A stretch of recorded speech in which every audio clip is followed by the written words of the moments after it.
9/11 के बाद पाकिस्तान दहशत गर्दी के खिलाफ जंग से नबर्द आजमाए। कौमी डायलॉग का आगाज़ तो हो गया। कौमी सलामती की जो कमेटी है उसने एलामिया भी जारी कर दिया। ये भी बताया गया कि जो हार्ड स्टेट का इमेज है उसी ने कैरी करना है, सॉफ्ट स्टेट का इमेज नहीं होना चाहिए।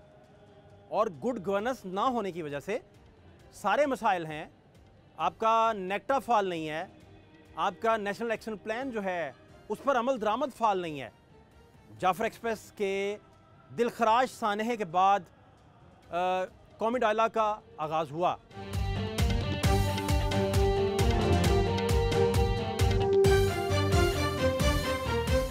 मुल्की सलामती से बड़ा कोई एजेंडा नहीं, कोई तहरीक नहीं, कोई शख्सियत नहीं। इसकी बाज़ गश्त पूरे पाकिस्तान में गूंजी। बात यहां से शुरू होती है। ISPR के मुताबिक आर्मी चीफ ने कहा कि मुल्क की सलामती से बड़ा कोई एजेंडा नहीं, कोई तहरीक नहीं, कोई शख्सियत नहीं। पायदार इस्तेहकाम के लिए कौमी ताकत को, तमाम अनासिर को हम आहनगी के साथ काम करना होगा। उन्होंने कहा कि ये हमारी और हमारी आने वाली नस्लों की बका की जंग है। उलमा से दरख्वास्त है कि वो खवारिज की तरफ से इस्लाम की मस्ख़शुदा तशरीह का पर्दा चाक करें। उनका मजीद कहना था कि अगर ये मुल्क है तो हम हैं, लिहाजा मुल्क की सलामती से बढ़कर हमारे लिए कोई चीज़ नहीं। आर्मी चीफ के बयान के मुताबिक जो समझते हैं कि वो पाकिस्तान को इन दहशत गर्दी के वाक़यात से कमज़ोर कर सकते हैं, आज का दिन उनको ये पैगाम देता है कि हम मुत्तहिद होकर ना सिर्फ इनको बल्कि इनके तमाम सहूलतकारों को भी नाकाम बना देंगे। हमें बेहतरीन गवर्नेंस और मुमलिकत पाकिस्तान को हार्ड स्टेट बनाने की ज़रूरत है। हम कब तक एक सॉफ्ट स्टेट के तर्ज पर बेपनाह जानों की कुर्बानियाँ देते रहेंगे? हम गवर्नेंस के गैप्स को कब तक अफवाज पाकिस्तान और शोहदा के खून से भरते रहेंगे? कौमी सलामती की कमेटी ने एलामिया जो है वो प्राइम मिनिस्टर ऑफ पाकिस्तान ने फ्लोर ऑफ द हाउस पढ़कर सुनाया। उसमें कौमी इत्तेफाक राय पर जोर दिया गया। इसके बावजूद कि अपोजिशन इत्तेहाद जो है उसने इस इजलास का बाइकआउट किया।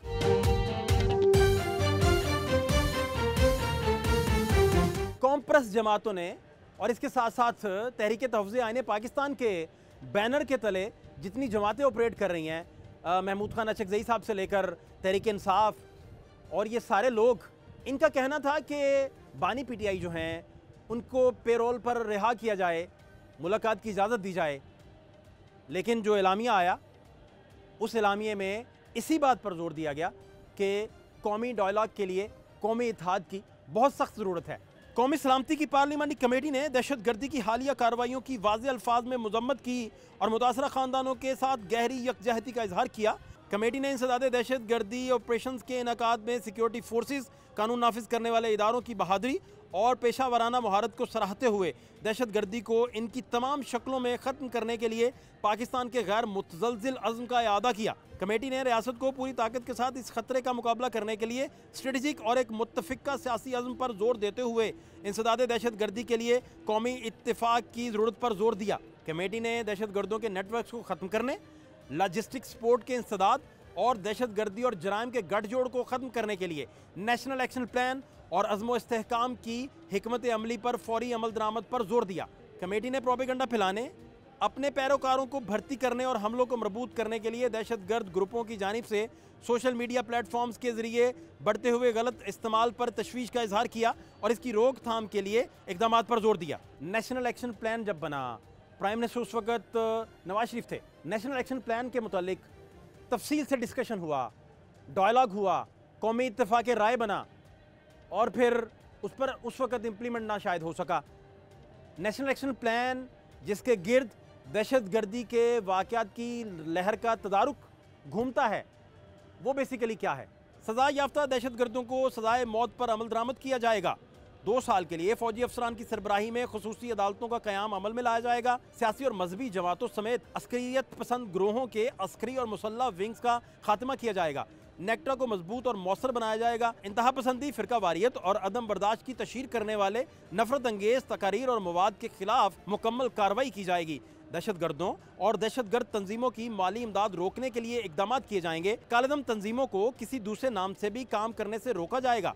मजहबी मुनाफरत फैलाने के खिलाफ सख्त इकदाम और अकलीतों के तहफ़्फ़ुज़ को यकीनी बनाया जाएगा। ख़ुसूसी इंसदाद दहशतगर्दी फोर्स का क़याम और तैनाती अमल में लाई जाएगी। दीनी मदारस की रजिस्ट्रेशन और ज़ाबिता बंदी का एहतमाम किया जाएगा। प्रिंट और इलेक्ट्रॉनिक मीडिया पर दहशतगर्द तंजीमों और इनके नज़रियात की तशहीर पर मुकम्मल पाबंदी होगी। फाटा में इंतज़ामी और तरक्की इस्लाहात की जाएंगी। दहशतगर्दों के मवासलाती निज़ाम को ख़त्म किया जाएगा। इंटरनेट और सोशल मीडिया पर दहशतगर्दों और उनके नज़रियात के फ़रोग पर मुकम्मल पाबंदी आयद की जाएगी। फ़िरका वारियत फैलाने वाले अनासिर के खिलाफ सख्ती के साथ निपटा जाएगा। अफ़गान पनाह गज़ीनों के मामले से निपटने के लिए जामिया पॉलिसी मुरतब की जाएगी और इसके लिए सबसे पहले अफ़गान पनाह गज़ीनों की रजिस्ट्रेशन का अमल शुरू किया जाएगा। फ़ौजदारी निज़ाम में तब्दीलियाँ और इस्लाहात का अमल तेज़ किया जाएगा। जाफ़र एक्सप्रेस का दिल खराज सानिया हुआ। वज़ीर-ए-आज़म कोयटा चले गए, फिर वहाँ बताया कि APC बुला रहे हैं। उसके बाद कौमी सलामती कमेटी का इजलास हो गया। लेकिन इसके बावजूद एक चीज़ बड़ी इंपॉर्टेंट है कि 2025 का अगर डाटा देखें, पाकिस्तान में दहशतगर्दी की जो नई लहर आई है वो डाटा इनफैक्ट क्या बता रहा है। 1 फरवरी को कलात बलोचिस्तान में दहशतगर्दों का फ्रंटियर कोर पर हमला, जिसमें फ्रंटियर कोर के 18 जवान शहीद और 24 दहशतगर्द हलाक हुए। 1 फरवरी को खैबर पख्तूनख्वा में हमला, 4 सिक्योरिटी एहलकारों समेत 5 अफराद शहीद हुए। 6 फरवरी को खैबर पख्तूनख्वा में पुलिस पोस्ट पर हमला, 3 अफसरान शहीद, 5 एहलकार जख्मी हुए। 14 फरवरी को हरनाई बलोचिस्तान में सड़क किनारे नस्ब बम धमाके में 11 कारकुनान शहीद हो गए। 28 फरवरी को अखोड़ा खटक में खुदकुश हमले में हामिदुल हक हकानी शहीद और 6 अफराद जख्मी हुए। 3 मार्च को कलात बलोचिस्तान में खातून खुदकुश हमला आवर का हमला, 1 FC एहलकार शहीद और 4 जख्मी हो गए। 4 मार्च को बन्नू कैंट में हमला, 5 फौजी जवानों समेत 18 अफराद शहीद हुए। 5 मार्च को खुशदार में धमाका, 5 अफराद शहीद और 10 जख्मी हो गए। 11 मार्च को जाफर एक्सप्रेस साहने में 26 मुसाफिर और 4 सिक्योरिटी एहलकार शहीद हुए। 15 मार्च को पेशावर में मारूफ आलम दीन मुफ्ती शाकर धमाके में शहीद हो गए। 16 मार्च को नोशकी में FC काफिले पर खुदकुश हमला, 3 जवानों समेत 5 शहीद, 35 अफराद जख्मी और 3 दहशतगर्द हलाक हुए। 16 मार्च को खैबर पख्तूनख्वा के मुख्तलिफ अजला में पुलिस थानों और चौकियों पर हमले में 4 एहलकारों समेत 5 अफराद शहीद और 4 दहशतगर्द मारे गए। 17 मार्च को मारूफ आलम दीन मुफ्ती अब्दुल बाकी नूरजई कोयटा एयरपोर्ट पर फायरिंग में शहीद हुए।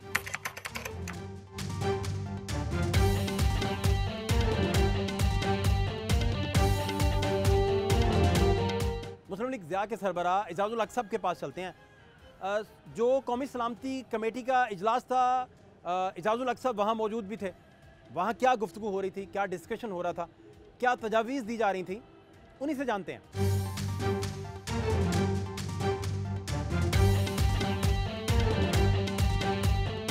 एजाजुल हक साहब, आप असम्बली में मौजूद थे और वहाँ माहौल क्या था, क्या ब्रीफिंग चल रही थी, क्या डिस्कशन चल रहा था, आपकी तरफ से क्या डिस्कस किया गया? सिक्योरिटी के बारे में आप पूछ रहे हैं, मीटिंग के बारे में। तो सिक्योरिटी की मीटिंग में मेरा ख्याल है कि एक बहुत ही जामे और बेहतरीन किस्म की जो प्रेजेंटेशन थी वो मौजूदा सूरत हाल में लॉ एंड ऑर्डर की और जाफ़र एक्सप्रेस के हवाले से वो DGMO ने दी। और उसके बाद फिर मेरा ख्याल है कोई तकरीबन 40-45 minute chief of army staff ने भी एक बड़ी अच्छे अंदाज में तमाम मामलात को यानी दिल खोल कर जो है वो सामने रखे। और मेरा ख़्याल है कि तमाम जो अंदरून मुल्क और बैरूनी तौर पर हमारे जो खदशात हैं या जो मसाइल हैं उनका ज़िक्र किया और कहाँ कहाँ से पाकिस्तान के ऊपर मैली नज़रें रखी जा रही हैं और कहाँ कहाँ से हमें मुश्किलात का सामना करना पड़ रहा है। उसके बाद उन्होंने दिया पार्लियामेंटेरियंस को टाइम दिया अपनी गुफ्तगू करने का। एक तो ये कि जो मकसद था इसका कि मेरे अपने ख़्याल में कि मकसद ये होना चाहिए था कि एक कंसेंसस इवॉल्व होना चाहिए था और उसके बाद एक वे फॉरवर्ड जो है वो वाज़े तौर पर सामने आना चाहिए था। तो ये तो अज़म तो सामने आया, बिल्कुल उन्होंने कहा हम पुरअज़म है और हौसले में है और ये कि इंशाअल्लाह अगले 3 महीने जो है वो पूरा एक तरीके से कोशिश की जाएगी कि इसको कंट्रोल किया जाए। इसका जो पूरा एक्शन प्लान है वो तैयार कर लिया गया है और उसके ऊपर तमाम सियासी जमातें जो हैं वो मुत्तफ़िक़ हैं। जो भी फ़ैसला होगा वो तमाम सियासी जमातें जो इसमें जिन्होंने उस एलानिए पे दस्तखत किए हैं, बारिंग वन जमात जो इंटेंशनली ऑप्ट आउट किया है, पूरी जो इस वक्त अस्करी क़यादत है वो एक ज़बान होकर सियासी जितनी क़यादत है वो उनके पीछे खड़ी है और ये फैसला हो गया। इन सारे मामलात में JUI फे का बड़ा कलीदी किरदार है। हाफिज़ हमदुल्ला साहब बड़ा सीनियर नाम है JUI फे का। उनके पास चलते हैं, उन्हीं से जानते हैं कि मौलाना फजलुर रहमान साहब ने क्या गुफ्तगू की, क्या डिस्कशन हुआ, क्या तजावीज़ दी। मौलाना साहब ने भी असम्बली में ब्रीफ किया, तो क्या माहौल था वहाँ, क्या डिस्कशन थी जो मौलाना साहब ने आके बताई हो, और वो डिस्कशन क्या थी, इस पे ज़रा गाइड कीजिए। जब इन कैमरा इजलास था तो मैं ओपन नहीं बता सकता अगर मुझे मालूम हो, बशर्ते के जी। जहाँ तक एलामिया की बात है, मैं एलामिया पे बात करता हूँ। जो एलामिया सामने आया है उस एलामिया में मेरे ख़्याल में जो ऑपरेशन की बात की गई है या हार्ट स्टेट की बात की गई है कि एक सख्त रियासत सामने आएगा, तो ये सख्त रियासत और हार्ट स्टेट के असरात कहाँ होंगे, पूरे मुल्क में या मुल्क के दो हिस्सों में। बुनियादी तौर पर तो जमीयत उलमा इस्लाम का मौक़िफ़ ये है कि हम किसी किस्म की मुसल्लत सियासत की कायल नहीं है जी, क्योंकि जमीयत उलमा इस्लाम ख़ुद मुसल्लत सियासत की निशाना बनी है। मौलाना फजलुर रहमान साहब पर हमले हुए हैं, हमारी क़ियादत पर ख़ुदकुश हमले और बम धमाके और हमारे शुहदा है, एक लंबी फहरस्त है। हमारे दीनी मदारस में मसाजिद के अंदर उलमा निशाना बनते हैं। हमारे कारकुन सिर्फ रमज़ान मुबारक में हमारे ज़िम्मेदार आधा दर्जन से ज़्यादा ज़िम्मेदार शहीद हुए, निशाना बने। मुसल्लत सियासत की हम कायल नहीं हैं, ना हम हिमायत करते हैं, लेकिन सवाल ये है कि एक कौमी सलामती और मुल्की सलामती के हवाले से एक फ़ैसला हुकूमत करने जा रही है या रियासत करने जा रही है, उस कौमी सलामती फ़ैसले के पीछे एक कौमी सपोर्ट, कौमी यकजहती होनी चाहिए। लेकिन मैं बदकिस्मती से कह सकता हूँ कि आज जो फ़ैसला सामने आया है बिलखुसूस खैबर पख्तूनख्वा और बलूचिस्तान में कि वहाँ हम हार्ट स्टेट का एक नमूना दिखाएंगे यानी ऑपरेशन करेंगे, आपके इस फैसले के पीछे पूरी कौम कड़ी नहीं है, क्योंकि अपोजिशन की जमातें PTI की सूरत में हो या महमूद खान अचकज़ई की सूरत में हो या सरदार अख्तर जान मैंगल की सूरत में हो या अब्दुल मालिक बलोच की सूरत में हो या खैबर पख्तूनख्वा की हुकूमत, आज मैं देख रहा हूँ मीडिया पर वो कहते हैं कि हम ऑपरेशन की इजाज़त नहीं देंगे। तो फिर आप मुझे बताइए, जब आप दो सूबों में ऑपरेशन करने जा रहे हैं, पहले तो ये बताइए कि माजी में जितने भी ऑपरेशन हुए उसका नतीजा हमें बता दे, उसका रिज़ल्ट हमें बता दे कि वो दहशतगर्दी क्यों ख़त्म नहीं हुई, उसके रीज़न्स क्या है, उसकी वजूहात क्या है। दूसरी बात यह है कि इस कौमी सलामती के नाम पर जो पार्लिमानी कमेटी का इजलास हुआ, इसके पीछे पूरी कौम होनी चाहिए, लेकिन कौम की यकजहती नज़र नहीं आ रही।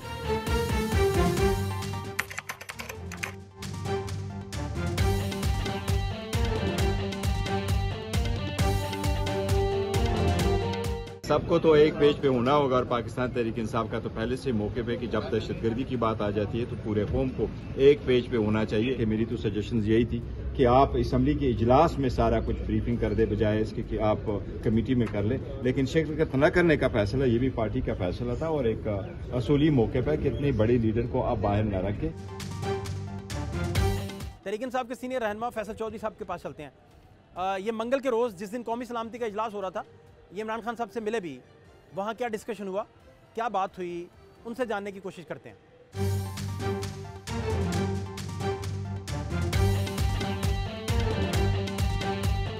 सारे लोग बात कर रहे हैं कि उस दिन कौमी सलामती की कमेटी में भी जाना चाहिए था।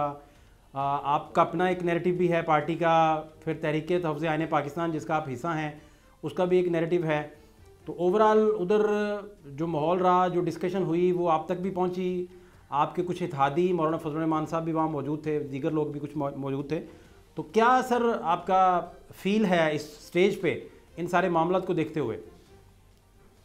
कौमी सलामती कमेटी के इजलास से पहले हुकूमत को जो एक सियासी लवाजमात करने चाहिए थे, जो सियासी अखलाकियात का तकाजा था, ये हुकूमत जो है हमेशा नाकाम रहती है। और एक नज़र ये आता है कि ये इनके कुछ वज़रा हैं जो मुसलसल जो एक यकजहती है उसकी कोशिशों को सबोटाज करते रहते हैं, और उनकी ज़बान और बयान और गुफ्तगू जो है उससे नफ़रत की स्मेल आती है। इमरान खान साहब ने जाफ़र एक्सप्रेस के बाद के वाक़े के बाद पहली दफ़ा उनसे जो मुलाकात थी, उन्होंने उस पर मज़म्मत भी की और फिर उन्होंने कहा कि लेकिन अप्रोच में उन्होंने फ़र्क किया और उन्होंने कहा कि जंगी ऑपरेशन इसका हल नहीं है, ये गुफ्तगू हतमी तौर पे टेबल पे होनी है। दोहा अकॉर्ड का उन्होंने जिक्र किया कि जब तालिबान और अमेरिका भी हैं वो भी दोहा में अपने बैठे हुए हैं अपने मामलात को सेटल करने में, तो इस तरह से हमारा क्योंकि बहुत एक लॉन्ग बॉर्डर है उनके साथ, तो हम जंग में नहीं रह सकते। जंग जो है इस खित्ते में कभी किसी ने नहीं जीती।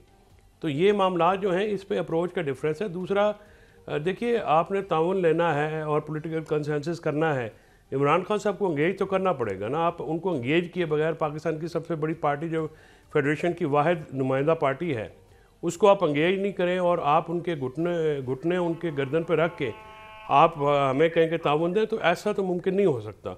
अगर आपको ताउन बिल्कुल चाहिए, हम ताउन पाकिस्तान के लिए, पाकिस्तान के अमन के लिए देने को हमेशा तैयार रहते हैं भी। इस के बावजूद कि जो रियासी जबर फसाइयत हमारे साथ हुई है उसके बावजूद हम तैयार हैं, लेकिन उसका तरीक़ेकार ये धौंस और धांधली तो नहीं होता ना। उसका तरीक़ेकार तो एंगेजमेंट होता है, और फिर एंगेजमेंट नहीं की गई हुकूमत की तरफ से। और उसके बाद जिन पार्टीज़ ने शमूलियत इख्तियार की, मौलाना फजल रहमान JUI ने भी अपना लामिया दिया, ANP ने भी अपना लामिया दिया, वो तो भी ऑपरेशन के हक़ में नहीं है। तो जिस मकसद के लिए आपने कमेटी बनाई वो नहीं हासिल हो सका, उसके लिए पॉलिटिकल कंसेंसस की ज़रूरत है, इसमें मज़ीद मेहनत की ज़रूरत है। कुछ हालात इतने अहम होते हैं, इतने नाजुक होते हैं कि फ़कत जो गवर्नमेंट है उसका रोल नहीं रहता, ऑपोजिशंस का भी बहुत सारा रोल होता है। कई दफ़ा आपके पास एक अपॉर्चुनिटी आ जाती है जिसकी बुनियाद पर फिर मुस्तकबिल का फ़ैसला भी होता है। सियासी पार्टियां भी फिर इसी तरह बेहतरी की तरफ सफ़र करती हैं, लेकिन कई दफ़ा कुछ पार्टीज़ जो हैं वो बड़ा गोल्डन चांस भी खो देती हैं। इन सारे वाक़यात पर जो अहम तरीन पार्लियामेंटेरियन हैं वो अपनी क्या राय रखते हैं? तमाम पार्टीज़ ने पार्लियामेंट हाउस में कमेटी रूम में आपका तकरीबन 2 घंटे इंतज़ार किया। अगर ये रवैया ये अपनाएंगे तो ये वो पॉपुलैरिटी जिसके ऊपर उनको नाज है ये जाती रहेगी। अपॉर्चुनिटी का कोई भी माहौल बनता है तो वो तहरीक इंसाफ फिर मिस कर देती है, या प्रॉपर कैलकुलेट नहीं कर पाती, या आप समझते हैं कि उन्हें गवर्नमेंट जो है वो लूप में ही नहीं लेती, क्योंकि गवर्नमेंट ने लेके चलना होता है। सर, बड़ा दिल गवर्नमेंट का होता है, उसी ने अपोजिशन को लेके चलना होता है। इस पे क्या टेक है जी? देखिए, पहली मरतबा नहीं हुआ ये, हमेशा तरीके जो पीटीआई तरीके इंसाफ जो है ये जब भी ऐसे मोड़ पर आती है जिसको क्रॉस करना होता है और क्रॉस करके कोई बेहतरी आ सकती है, कोई कंसेंसस इवॉल्व हो सकता है, कोई जो आपस की महाजराई है वो दूर हो सकती है, ये हमेशा उस मोड़ पर आकर बजाय उसको क्रॉस करने के यू टर्न लेके वापस चले जाते हैं। और ये पहली मरतबा नहीं हुआ है, तीसरी चौथी मरतबा हुआ है। यानी 25 मई से 2023 से लेकर और 26 अक्टूबर तक या 24 अक्टूबर तक जब बातचीत चल रही थी, और उसके बीच में बहुत सी दफ़ा ऐसे मामला आए जिसमें कि असम्बलियाँ तोड़कर इलेक्शंस करने की भी बात हो रही थी, और दीगर मामलात भी हो रहे थे कि अगर आप ये करते हैं तो बहुत सी मामला हो जाएंगे। तो यहाँ पर आकर कम से कम एक पैगाम जो देने की ज़रूरत थी कौम को, यार कि हमारे ठीक है आपस के इख्तलाफात हैं, हम इनको पसंद नहीं करते, हम इनसे बात भी नहीं करना चाहते, लेकिन मुल्क की खातिर हम आए। ये बहुत बड़ी बात होनी थी, हम पाकिस्तान के लिए आए, हम अपने से बालातर होकर आए। तो मुझे इस बात पे अफसोस हुआ कि एक मौका था ये एक पैगाम देने का, इंटरनली एंड एक्सटर्नली, अपने दुश्मनों को भी और दोस्तों को भी एक पैगाम देना था कि हम इस मसले में आपके साथ खड़े हैं। पॉलिटिकल लीडर जो है जिनकी आप बात कर रहे हैं पीटीआई की, they are not interested in, they are interested only in Imran Khan. उनका अव्वल और आखिर जो है मकसद और मतमा नज़र जो है इमरान खान है। वो कहते हैं कि खान नहीं तो पाकिस्तान नहीं, ये नारा है उनका। वैसियत लीडर ऑफ द अपोजिशन, मैंने स्पीकर नेशनल असेंबली को कल खत लिखा और व्हाट्सएप किया। आज सुबह भी हमारी मीटिंग हो सकती थी और वो नहीं होने दी। हमारे चीफ विप साहब आमिर डोगर साहब ने भी स्पीकर को और बाकी लोगों को इत्तला दे दी थी कि हमारी एक्सेस वज़ीर-ए-आज़म इमरान खान साहब की तरफ होनी चाहिए। पीटीआई का ना जाना और अपोजिशन इकट्ठ भी था, उसमें तहरीक तहफ़्ज़ुज़ आईन पाकिस्तान भी थी, इन सारी जमातों का ख़ास तौर पे पीटीआई का सर ना जाना, इसे आप किस नज़र से देखते हैं? देखिए, बात यह है, पीटीआई वालों के एक दो डिमांड थे। उनका डिमांड ये था कि पहले हमारी जो तहफ़्फ़ुज़ आइन की क़यादत है एक PTI की सफ़े दोयम की क़ियादत है और फिर तहफ़्फ़ुज़ आइन की क़ियादत है, जो मैंने सुना है मीडिया पर महमूद खान अचकज़ई की सूरत में और सरदार अख्तर जान मेंगल की सूरत में जी, उनको इमरान खान से मुलाकात करने की इजाज़त दी जाए, ये PTI का मुतालबा था। और दूसरी बात ये थी कि जिस कौमी सलामती इजलास में हम जाएंगे उसके लिए हमें मौका दे ताकि हम PTI की क़ियादत से जेल में मुलाकात करें, वो हमें क्या गाइडलाइन देंगे, क्या हिदायत देंगे, क्या इंस्ट्रक्शन देंगे। लेकिन हुकूमत ने काहिली से काम लिया, गैर ज़िम्मेदाराना रवैया अपनाया, क्योंकि मैं हमेशा कहता हूँ कि जब एक तरफ मुल्की और कौमी सलामती की बात है, दूसरी तरफ एक शख्स पार्टी की क़ियादत जेल में है, वहाँ जेल में मिलने के लिए पार्टी की क़ियादत जाना चाहता है, इजाज़त जाना चाहता है हुकूमत से, या तारीख़ तहफ़्फ़ुज़ आइन की क़ियादत हुकूमत से और रियासत से इजाज़त चाहते हैं मिलने के लिए, तो आप एक तरफ कौमी सलामती और एक तरफ आपकी अनानियत, तो अनानियत को तरजीह होनी चाहिए या कौमी सलामती को तरजीह होनी चाहिए। मैं तो ये कहता हूँ वसात ज़रफ़ी ये है, वसात ज़रफ़ी है और मुल्क और कौम से मोहब्बत का तकाज़ा ये है कि आप तारीख़ तहफ़्फ़ुज़ की क़ियादत को और PTI की क़ियादत को मिलने देते, 5-4 घंटे के लिए इमरान खान को असम्बली लेके आते, ताकि कम से कम हुकूमत के लिए जवाज़ आज होता कि हमने तो जो मुतालबात उनके थे मुल्क के लिए, कौम के लिए, हमने वो किए, लेकिन आज PTI वाले नहीं मान रहे, लिहाजा ये फ़लान फ़लान फ़लान, आपका जो भी इल्ज़ाम था वो दुरुस्त साबित हो जाता। लेकिन आज हुकूमत ने मस्बत रवैया नहीं अपनाया, होना यह चाहिए था कि ये 2 मुतालबे उनको माने जाते। ऑल पार्टीज कॉन्फ्रेंस नहीं था, ये पार्लियामान की नेशनल सिक्योरिटी कमेटी थी। हम लोग चाहते हैं कि ये पूरी पार्लियामान की आपकी नेशनल सिक्योरिटी कमेटी जो है जॉइंट सेटिंग के हवाले से बात हो, जहाँ पे सारे बात हो। बहुत सारी जगहों पे जैसा आप जानते भी हैं कि बहुत सारी ना विंडो ऑफ अपॉर्चुनिटीज़ खुलती हैं, जहाँ आप इंगेज करते हैं, चीज़ों को लेके आगे चलते हैं, फिर मुक़्तदरा के साथ बहुत सारे मामलात पे बहुत बड़ी एक विंडो ऑफ अपॉर्चुनिटी भी खुल सकती थी। टाइम पे अगर होमवर्क वगैरह कर लिया जाता तो उधर शमूलियत इख्तियार करके तो अपना इनपुट, अपना सारा मामला और उधर भी ये सारी बातें रखते तो ज़्यादा शायद बेटर हो जाता। या आप समझते हैं कि बस इसी तरह ही था और यही होना है, नेक्स्ट कभी हुआ तो फिर देखेंगे? देखिए, अली अमीन खान वहाँ पे थे, अली अमीन खान वहाँ पे ज़ाहिर है वो PTI के उनसे उनके बाद इमरान खान साहब के बाद बहसीयत वज़ीर आला खैबर पख्तूनख्वा सेकंड सबसे बड़े लीडर हैं। तो अगर कोई ऐसी बात होती तो वो अपॉर्चुनिटी की विंडो खोल ले सकते थे, अली अमीन के साथ कभी भी खोल सकती है। लेकिन जो सवाल है, क्या अपनी पॉलिसीज़ के ऊपर नज़रसानी के लिए मुक़्तदरा तैयार है? क्या अपनी जो PTI को कॉर्नर करने की, PTI को दीवार से लगाने की जो पॉलिसी है उस पर नज़रसानी की ज़रूरत भी है, ताकि कौम और इदारों में जो एक खलीज है वो कम की जा सके? क्या उसके लिए मुक़्तदरा तैयार है? मुझे ऐसी सूरत हाल नज़र नहीं आती। मुझे लगता है कि अभी इन पॉलिसीज़ के ऊपर सिर्फ जो पॉलिसी है वो है कि आप सोटी के ज़रिए हाँकें, तो उससे भेड़ बकरियाँ तो हाँकी जा सकती हैं, जानवर तो हाँके जा सकते हैं। मेरा नहीं ख्याल कि इंसान और उनको तो आपको कन्विंस करना पड़ेगा टेबल पे बैठ के कि कहाँ पे अगर वो गलत हैं तो भी कन्विंस करें, अगर आप गलत हैं तो फिर आप नज़रसानी करें।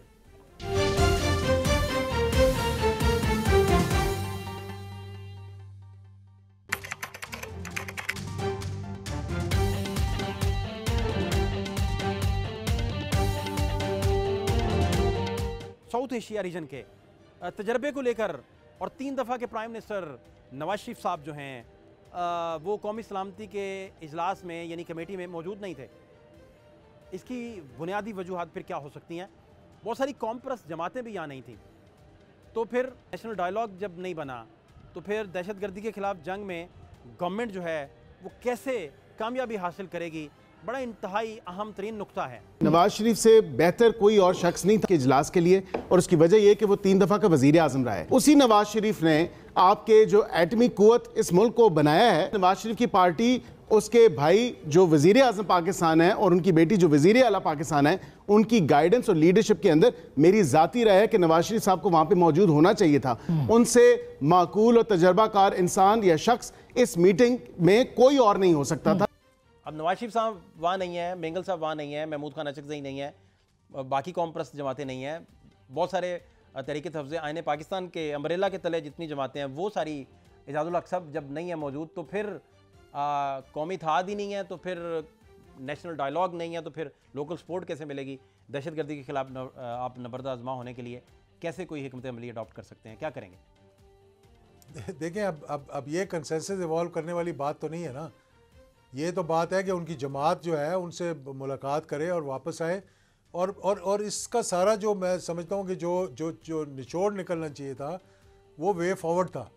और वे फॉरवर्ड के लिए हुकूमत को अब चाहिए कि वो हुकूमत चाहिए कि APC बुलाए, उसके अंदर फिर दोबारा इन जमातों को, जो कि जमातें वहाँ पर नहीं थी, अचकज़ई साहब हो गए, बलूचिस्तान से उनका बड़ा एक ताल्लुक़ है, दीगर लोग जो वहाँ पर नहीं शामिल हो सके थे, PTI वाले जो नहीं आए थे वहाँ पर, उनको दोबारा दावत दें कि जाकर मिलकर आए बानी से। तो इनकी मुलाकातें हफ्ते में मेरे ख्याल में 3-4 दफ़ा होती हैं, जो ख़ास तौर पे उनके चेयरमैन हैं और उनके वकील भी हैं, अली गौर साहब, वो तो जाते रहते हैं वहाँ पे, बैरिस्टर गौर साहब।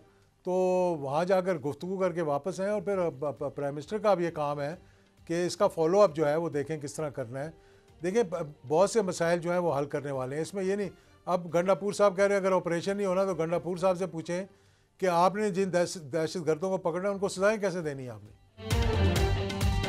इमरान खान को नहीं बुलाया गया, जो तरीके तहफ़्फ़ुज़ आइन के अकाबरीन थे, अख्तर मेंगल साहब नहीं आए, महमूद अचकज़ई नहीं आए। पाकिस्तान कल के इजलास के बाद ज़्यादा तकसीम नज़र आया है, और हमारी लीडरशिप में ये सलाहियत नज़र नहीं आई कि वो लोगों को इकट्ठा कर सके इस बहरान से निपटने के लिए। नवाज शरीफ साहब वहाँ नहीं थे मौजूद, अख्तर मेंगल साहब वहाँ मौजूद नहीं है, महमूद खान अचकज़ई नहीं है, और दीगर कॉम्प्रेस जमातें नहीं हैं। इसके अलावा जो 7 जमातों का फेस है तहरीक तहफ़्फ़ुज़ आइन पाकिस्तान, तो फिर जब इत्तेफाक राय नहीं होगा, नेशनल डिबेट फिर जनरेट कैसे होगी, उसे लोकल सपोर्ट कैसे मुहैया होगी? मेरी बात सुनिए ना, हुकूमत के आसिफ अली जरदारी पाकिस्तान पीपल्स पार्टी के चेयरमैन हैं, उनको होना चाहिए था, अगरचे वो सदर पाकिस्तान है, वो कमांडर इन चीफ भी है, उसको होना चाहिए। तीनों फौजी सरबराहों का वो सरबरा है, तो जब फौजी सरबरा वहाँ मौजूद है, DGI मौजूद है, DGMO मौजूद है, तो सदर साहब को भी वहाँ मौजूद रहना चाहिए था। तो एक पार्टी की क़ियादत सदर साहब की सूरत में, आसिफ अली जरदारी साहब की सूरत में वो वहाँ मौजूद नहीं है, हालांकि वो हुकूमत का हिस्सा है। दूसरी तरफ मियाँ नवाज शरीफ साहब की हुकूमत है, वो पार्टी हेड है, क़ियादत है बकौल मुस्लिम लीग नून के, बिल्कुल है, वो वहाँ मौजूद नहीं है। आपका इंटीरियर मिनिस्टर मौजूद नहीं है, वज़ीर दाखिला वहाँ मौजूद नहीं है। अपोजिशन में जो बड़ी पार्टी की क़ियादत है इमरान खान, वो वहाँ मौजूद नहीं है। अपोजिशन इत्तेहाद के महमूद खान अचकज़ई, अख्तर जान मेंगल, डॉक्टर मालिक बलोच वगैरह और राजा नासिर अब्बास फलान ये सारे वहाँ मौजूद नहीं है। तो फिर आप इसको किस तरह कौमी यकजहती कह सकते हैं?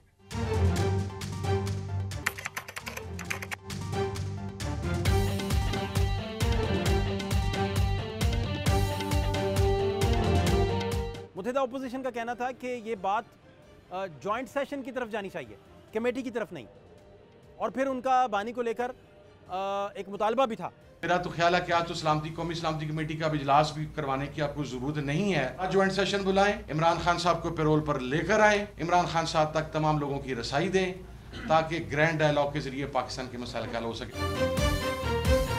ये इस किस्म की दरख्वास्त देते हैं या मुतालबा करते हैं वज़ीर आज़म से या हुकूमत से, तो बहरहाल हुकूमत इसके ऊपर गौर करेगी। अब क्या फ़ैसला होता है ये तो मैं प्री जज नहीं कर सकता, लेकिन बहरहाल कौमी इत्तफ़ाक़ राय के लिए अगर इस तरह से हो जाए तो मैं नहीं समझता कि उसमें कोई मुज़ायका होगा। पेरोल वाली बात राना सनाउल्लाह साहब ने की है, उन्होंने कहा है कि अगर जो नेशनल डायलॉग है इसमें कोई रोल प्ले किया जाए या तहरीक इंसाफ थोड़ा अपना बेटरमेंट लेके आए चीज़ों में, तो ये पेरोल पे रिहाई जो है उस पर सोचा जा सकता है इमरान खान साहब की। इस पर भी प्लीज़ अपनी राय लाजमी दीजिएगा। देखिए, इमरान खान साहब की जो रिहाई है वो तो अदालतों के ज़रिए मुमकिन है ना। जो झूठे केसेस हैं, सबसे पहले तो अदालत के ऊपर जो दबाव है, जो एक आप देख रहे हैं इन्वेस्टिगेशन, प्रोसिक्यूशन और एडजुडिकेशन के ऊपर जो दबाव है वो ख़त्म करना पड़ेगा ना। आप तहरीक इंसाफ से क्या चाहते हैं? आप तहरीक इंसाफ के लोगों को आप उनकी लीडरशिप को फैमिली समेत अंदर भी रखें झूठे केसेस में, उनके पार्लियामेंटेरियंस, उनके बीवी बच्चों को, उनके घरों का तकद्दुस भी पामाल करें, वर्करों को जो है आप 26 नवंबर के अभी तक सारे जो हैं वो वो जेलों के अंदर हैं। आपने कोई CBM तो करना, खुद तो हुकूमत तैयार नहीं है या कर नहीं सकती।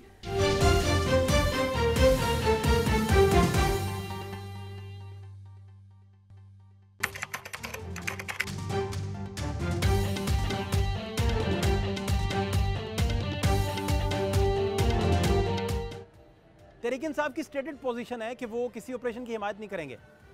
अली अमीन गंडापुर जो हैं उन्होंने फ्लोर ऑफ द हाउस कौमी सलामती कमेटी में क्या गुफ्तगू की और जो इंटरव्यू में कह रहे थे वो क्या बातें हैं? नहीं, ऑपरेशन की सूरत में भी हम इनको अलाउ नहीं करते। कितनों को आप मार रहे हो, पीछे से और आ रहे हैं, पीछे सपोर्ट में और आ रहे हैं, फिर अफगानिस्तान से आ रहे हैं। अगर अवाम साथ खड़ी हो जाए और अवाम ना छोड़े, किसी की जरूरत नहीं है कि इलाके में पर मार ले वो। हमें उनके साथ एक डायलॉग करना चाहिए और प्रॉपर हमें इस चीज़ को कंट्रोल करने के लिए कोई G2G हमें करना चाहिए। अली अमीन गंडापुर जो है उधर कल तो वो एक टेलीविजन में कह रहे थे बैठे हुए, वो फरमा रहे थे कि ऑपरेशन की मैं किसी सूरत हमायत नहीं कर सकता। तो वहाँ क्या गुफ्तगू थी? क्या वहाँ भी इसी तरह की बातें हुई हैं या ये जो पॉइंट ऑफ व्यू उनका आया है इसके अदरवाइज है? देखिए, अपना उन्होंने अपना PTI के बारे में थोड़ा बहुत बताया, 9 मई के बारे में बात की, लेकिन ऑपरेशन के बारे में बात नहीं की। उन्होंने ये ज़रूर बताया कि अब पुलिस का मोराल जो है हमने बढ़ाया है और ऐसी जगहें जहाँ पर के लोग घबराए हुए अंदर बैठे हुए थे, अब वो सिक्योरिटी फोर्सेस के साथ खड़े हो रहे हैं और मुकाबला कर रहे हैं। उन्होंने एग्ज़ाम्पल भी दिया लक्की मरवत का और 1-2 और जगहों का ये दिया, लेकिन ये तो बात बिल्कुल नहीं उन्होंने की कि जी हम ऑपरेशन नहीं होने देंगे। कैसे नहीं होने देंगे ऑपरेशन? यानी पाकिस्तान ख़तरे में है और आप ऑपरेशन नहीं होने देंगे, तो आप ऑपरेशन नहीं होने देंगे तो आपका क्या ऑल्टरनेट क्या आपके पास? आप फिर उनसे गुफ्तगू करना चाहते हैं, फिर उनको लाकर यहाँ बैठाना चाहते हैं, मतलब क्या चाहते क्या आप? इन्होंने कहा कि किसी ऑपरेशन की इजाजत नहीं देंगे। मैं बिल्कुल वाज़े तौर पे ये बताना चाहता हूं, किसी नए ऑपरेशन का आगाज करने की बात ही नहीं हुई। नया ऑपरेशन होने ही नहीं जा रहा। नए ऑपरेशन का शोशा छोड़ा सिर्फ एक कंफ्यूजन पैदा करने के लिए किया जा रहा है। मैं CM KP को कहता हूं कि अगर वो दहशतगर्दों के खिलाफ उनके सामने खड़े नहीं हो सकते तो उनके दोस्त बन के उनके साथ भी खड़े ना हो। अली अमीन गंडापुर जो हैं उन्होंने कल अपने एक इंटरव्यू में कहा कि मैं किसी भी सूरत हिमायत नहीं करूंगा ऑपरेशन की, लेकिन इन हाउस जो ब्रीफिंग थी, इन कैमरा ब्रीफिंग में तो ऐसी कोई बात शायद उन्होंने नहीं की थी, लेकिन बाहर आके उन्होंने कहा कि मैं ऑपरेशन की हिमायत नहीं करूंगा। इस पर भी गाइड कीजिए प्लीज़। नहीं, देखिए ये अब उनकी स्टेटेड पोजीशन है जाने से पहले भी और अटेंड करने के बाद भी, और ये पोजीशन जो है वो JUI ने भी ली है और ANP ने भी ली है। तो ऑपरेशन की हमायत तो कोई भी जो इन इलाकों में सियासत करते हैं बलूचिस्तान और KP में, नेशनलिस्ट पार्टी जैसे BNP है, नेशनल पार्टी है, पख्तूनख्वा मिली अवामी पार्टी है, या दूसरी पार्टी है, ऑपरेशन की हमायत तो कोई भी नहीं कर सकता। उसकी वजह यह है कि ऑपरेशन को अभी वो सियासी कबूलियत हासिल नहीं है अवाम में जो कि किसी ज़माने में हुआ करती थी। और ये ऑपरेशन अगर आपने करना है तो इसके पीछे अगर सियासी हमायत नहीं होगी, अवाम नहीं खड़े होंगे, कौम खड़ी नहीं होगी, तो ये फिर ऐसे माहौल में ऑपरेशन हो नहीं सकता, कामयाब नहीं हो सकता। इससे फिर आप वो काउंटर प्रोडक्टिव भी होगा। आप ये बिल्कुल एक दुरुस्त बात है कि दहशतगर्दी एक बड़ा सीरियस मसला है। पाकिस्तान को इस वक्त दहशतगर्दी से नबर्द आजमा होने के लिए पहले कौमी यकजहती की ज़रूरत है, जिसके लिए सियासी अदम इस्तेहकाम दूर होना ज़रूरी है। उसके लिए आपको जो सियासी रियलिटीज़ हैं उनको तस्लीम भी करना पड़ेगा और उनको उनकी स्पेस भी देनी पड़ेगी। दहशतगर्दी के खिलाफ जंग जीतने के लिए कौमी इत्तेफाक राय भी इंतहाई ज़रूरी है। अपोजिशन जमातें और उनका इकट्ठ तो कह रहा है कि ईद के बाद हम ना सिर्फ APC बुलाएंगे बल्कि कोई तहरीकों का आगाज़ भी करेंगे। अब गवर्नमेंट के लिए 2 चैलेंज हैं, एक दहशतगर्दी से नबर्दाजमा होना, दूसरा कौमी इत्तेफाक राय पैदा करना ताकि डायलॉग भी चल सके, दहशतगर्दी की जो लानत है इसका ख़ात्मा भी हो सके। लेकिन ये सारी चीज़ें गवर्नमेंट कैसे करेगी? वो ये करना चाहेगी भी या नहीं, या कौमी इत्तेफाक राय वो पैदा करना चाहती भी है या नहीं, ये एक बहुत बड़ा सवालिया निशान है। फात शहबाज खान को इजाज़त दीजिए। अल्लाह ने के पान।